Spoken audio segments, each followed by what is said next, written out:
¿Qué tal, gente? ¿Cómo les va? Bueno, hemos terminado una jornada más de trabajo real. Y como siempre hacemos, venimos a la casa de mi sobrino, a veces a mi casa. Tomamos una gaseosa, unos mates, compartimos una merienda. Bueno, nos gusta mirar YouTube. Notarán una mano afeminada armando un desagüe Aquaduct o Duratop.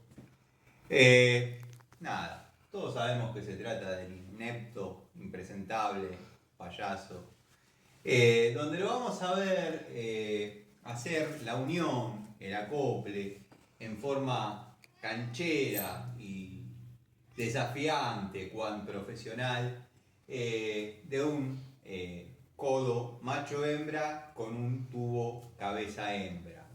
Quiero que sepan que lo hace con esa facilidad el cara de pingo. Y si me estás viendo, un día poneme los puntos.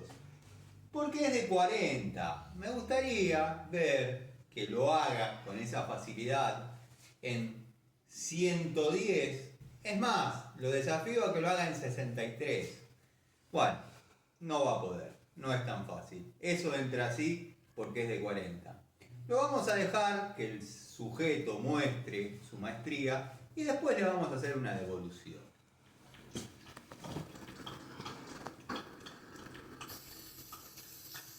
Ahí vemos cómo le pone desodorante. Pum, como anoche. Perfecto. Bueno, cara de pingo, cuando te quieras mostrar como profesor, haces esa misma maniobra en 110. Después, eso que vos sugerís que haga la gente, que lo flapee al caño antes de hacer el acople macho y hembra, quiero que sepas, vos que tenés tantos canjes y manejás tanto la...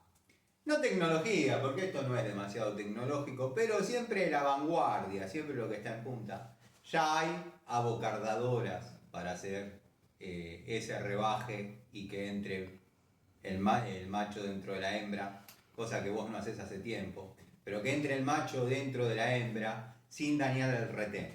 Están las abocardadoras y este plomero las tiene, esas herramientas. Bueno, el gatito odia escuchar hablar de ese tipo, como todo, pero bueno, de vez en cuando me indigno y dejo salir un poquito de mi veneno. Quiero que sepas que te puse abajo de San la Muerte. Si te pasa algo, nos vemos.